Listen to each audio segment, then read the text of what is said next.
नमस्कार दोस्तों, स्वागत है आप सभी का आपके अपने प्यारे से ऑफिशियल यूट्यूब चैनल अपार एजुकेशन पर।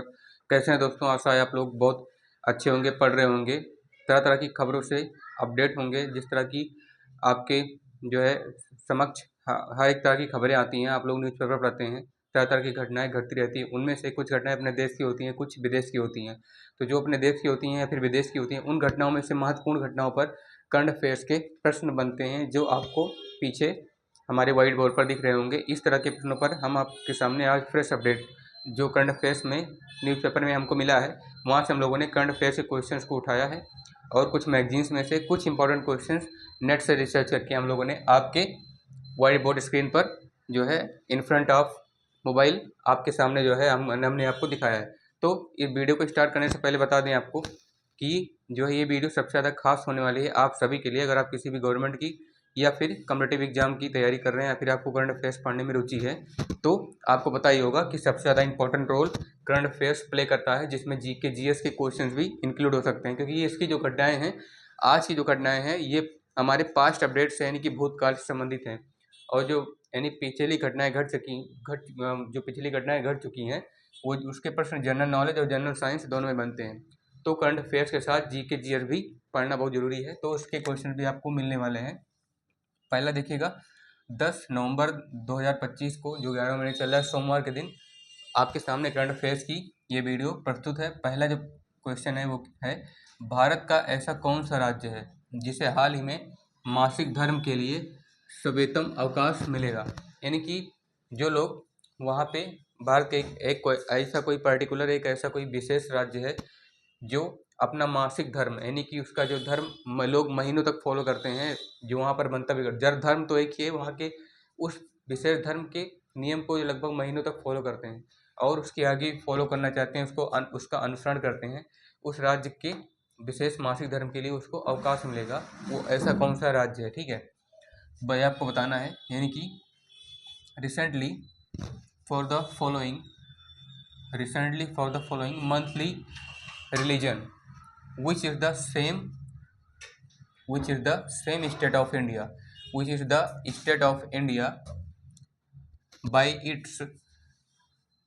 it will be take a holiday, particular holiday related following monthly religion base।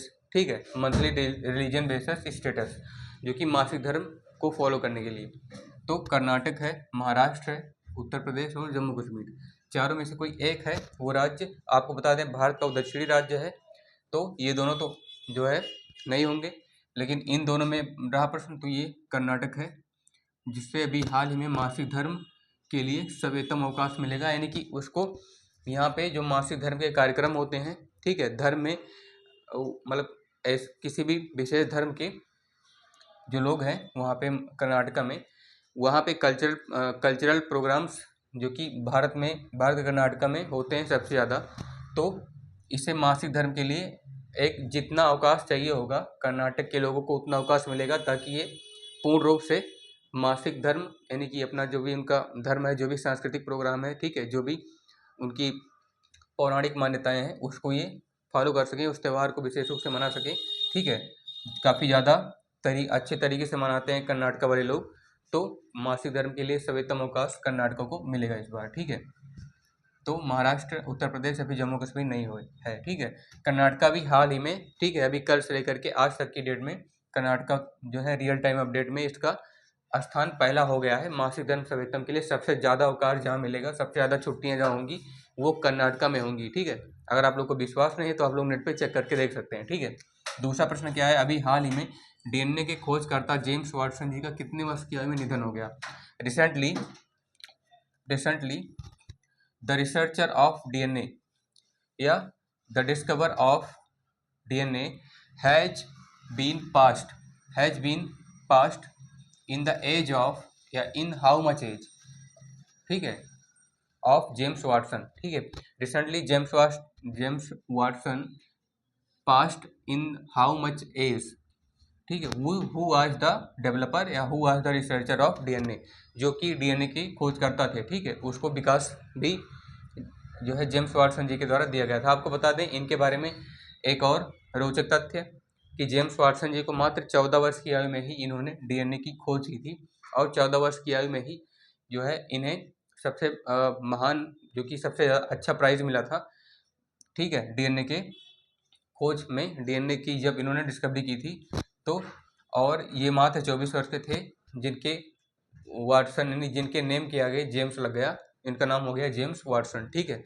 तो सबसे ज़्यादा इन्होंने 24 वर्ष की, मतलब अपने कम आयु में ही डीएनए की खोज, जिसे बोला जाता है डी ऑक्सी राइबो या D oxy ribo nucleic acid, ठीक है, जिसे डीएनए बोला जाता है। तो डीएनए की खोज इन्होंने की थी। और ये पूछ रहा है कितने वर्ष की आयु में इनका निधन हो गया, तो आपके सामने 4 विकल्प हैं, 50 वर्ष, 65 वर्ष और 90 वर्ष तथा 97 वर्ष। तो सबसे अंतिम वाला, सबसे लास्ट वाला विकल्प सही है, 97 वर्ष में इनका जो है निधन हो गया। यानी कि रिसेंटली द रिसर्चर या the discoverer of DNA has the discoverer of DNA passed in the age of 97. The name was James Watson, जिनका नाम जेम्स वाटसन था, और जो डीएनए के खोज करता थे, मात्र उनका मतलब 100 वर्ष के होने वाले थे, 100 वर्ष में 3 वर्ष पूर्व ही जो है 97 वर्ष के थे, तब उनका निधन हो गया, वो मृत्यु को प्राप्त हुए। उसके बाद तीसरा प्रश्न है, भारत की पहली घरेलू कार जिसका नाम बताया जा रहा है T cell therapy Nexon CAR, T cell therapy Nexon CAR 19, ये किसके द्वारा शुरू की गई? अभी हाल ही में न्यू अपडेट आया है करंट अफेयर्स में, न्यूज में आपने पढ़ा होगा, तो आपको पता होगा कि अभी हाल ही में हमारे भारत के माननीय प्रधानमंत्री मोदी जी ने Nexon CAR, T cell therapy CAR Nexon CAR, जिसे 19 बोला जा रहा है, इससे शुरू किया गया। इसका एक बड़ा रीजन है दोस्तों, पहले मैं आपको इसका आंसर बता देता हूँ। आंसर तो आपको पता चल गया, मोदी जी हैं। प्रश्न में पूछ रहा है किसके द्वारा शुरू की गई, तो आदित्यनाथ योगी, राजनाथ सिंह, अमित शाह, ये नहीं है, मोदी है। आपको बता दें इसका कंसेप्ट क्या है बेसिक। इस कार को शुरू करने का उद्देश्य है जो लोग कैंसर की बीमारियों से जूझ रहे हैं, ठीक है, कैंसर में भी कई तरह की बीमारियां हैं, कैंसर मेनली कैंसर की बीमारी से जो लोग जूझ रहे हैं, जो लोग परेशान हैं, उनके लिए T cell therapy Nexon CAR 19 देखने से लग रहा होगा क्या इसका भी ऐसे इलाज किया जा सकता है, नेक्सन कार 19, लेकिन इसके पहले क्या लगा है, टी सेल थेरेपी। ये जो टी सेल थेरेपी है, ये जांच करता है हमारे, मतलब जो लोग कार में बैठेंगे, ठीक है, उनकी टी सेल थेरेपी बहुत ही बारीकी से शरीर के अंदर जांच करेगा, जहाँ पे भी कैंसर के सेल्स होंगे जो बॉडी को डैमेज करेंगे, जो बॉडी को नुकसान पहुंचाएंगे और अंत में हमारी मौत का कारण बनेंगे, उससे पहले ही टी सेल थेरेपी उनको ढूंढ करके नष्ट कर देगा, है ना। फिल्म में क्या होता है कि जो विलन होता है, विलन को जो है जो हीरो होता है, वो ढूंढ के ख़त्म करता है उनके, ठीक है, तो टुकड़ पर पड़ने वाले लोगों को। तो ऐसे टी सेल थेरेपी होता है, ये कैंसर के जितने भी एलिमेंट्स होंगे, तत्व होंगे, उनको नष्ट करेगा, और अंत में कैंसर की बारी आएगी तो बोलेगा आ जा, तू भी आ जा, उसके बाद फिर कैंसर का भी अंत हो जाएगा। तो इसी जैव विविधता और जैव प्रौद्योगिकी के विकास को देखने के लिए, यानी कि जो बायोडाइवर्सिटी है और जो इन्वायरमेंट प्रोटेक्शन है, इसको देखते हुए Nexon CAR T cell therapy को डेवलप किया गया है। इसे हमारे भारतीय प्रधानमंत्री मोदी जी के द्वारा शुरू किया गया है आज की डेट में, ठीक है। तो टी सेल थेरेपी कैंसर, ठीक है, आप लोग इसे ध्यान में रखिएगा, कैंसर की बीमारी से राहत देने के लिए। चौथा प्रश्न है, थाईलैंड में आयोजित मिस यूनिवर्स 2025 को किस भारतीय महिला ने जीता? यानी थाईलैंड में आयोजित मिस यूनिवर्स 2025 को कौन सी ऐसी भारतीय महिला है जिन्होंने जीता? वो मात्र 22 वर्ष की उम्र की महिला हैं, जो राजस्थान से संबंधित हैं, ठीक है, जिन्होंने थाईलैंड में एक आयोजित हुआ था, थाईलैंड में है, उसका आयोजन किया गया था मिस यूनिवर्स 2025 का, तो उन्होंने जीत लिया। भारत के लिए सबसे गर्व की बात है, लेकिन भारत की 4 महिलाओं में से कोई एक महिला हो सकती है, मनिका विश्वकर्मा, योगिता पटेल, सुनीता राजपूत, इनमें से कोई नहीं। आपको बता दें वो जो महिला है, पहला ऑप्शन सही है, मनिका विश्वकर्मा। ये मात्र 22 वर्षीय उम्र की महिला है, जो राजस्थान से संबंधित हैं, जिन्होंने भी हाल ही में मिस यूनिवर्स 2025 को का खिताब जो है जीत लिया है, मिस यूनिवर्स 2025 को अपने नाम कर लिया है। तो भारत के लिए सबसे ज़्यादा गर्व की बात है। अभी भी ये थाईलैंड में मिस यूनिवर्स 2025 का लीडरशिप कर रही हैं, ठीक है, ये वहाँ की लीडर बन चुकी है मिस यूनिवर्स 2025। मनिका विश्वकर्मा, जो कि राजस्थान की मात्र 22 वर्ष की उम्र की महिला है, और अभी भी ये जो मिस यूनिवर्स 2025 की लीडरशिप है, ये मनिका विश्वकर्मा लीड कर रही हैं, ठीक है। तो who won the miss universe India 2020 miss universe 2025 खिताब हेल्ड इन थाईलैंड। तो Manika Vishwakarma who was only in the age at the age of 22 years from Rajasthan in India won the Miss Universe 2025 खिताब, which is the most proud moment for India, ठीक है। मनिका विश्वकर्मा है। किस देश ने COP30 spotlight जलवायु अनुकूलन के माध्यम से एक लचीले भविष्य के निर्माण की आशा देखी जा रही है। ऐसा कौन सा देश है जिसने भी जलवायु यानी क्लाइमेट चेंज, ठीक है, COP, the corporation and progression, ठीक है। अगर वैसे दोनों को मैच किया जाए तो ऑपरेशन फॉर क्लाइमेट चेंज, ठीक है, the operation for climate change progress, जिसे बोला जाता है COP। तो COP30 स्पॉटलाइट, इसको जो है भी हाल ही में रखते हुए ऐसा कौन सा देश है जिन्होंने जलवायु परिवर्तन को लेकर के जलवायु अनुकूलन के माध्यम से ऐसा पता लगाया है वहाँ के वैज्ञानिकों ने कि एक नई भविष्य के निर्माण की उन्होंने आशा देखी है कि इससे कुछ अच्छा और बेहतर जलवायु परिवर्तन यानी जलवायु बनाई जा सकती है। वो भारत है, ब्राज़ील है, नेपाल है, चीन है, ठीक है। In which country has been indicated by the reconstruction of the new and bright future through the climate change adaptation COP30 spotlight in which country, कौन से देश में। तो ये दोस्तों ये है ब्राज़ील, ठीक है, ये ब्राज़ील है जो कभी भारत का पार्ट हुआ करता था।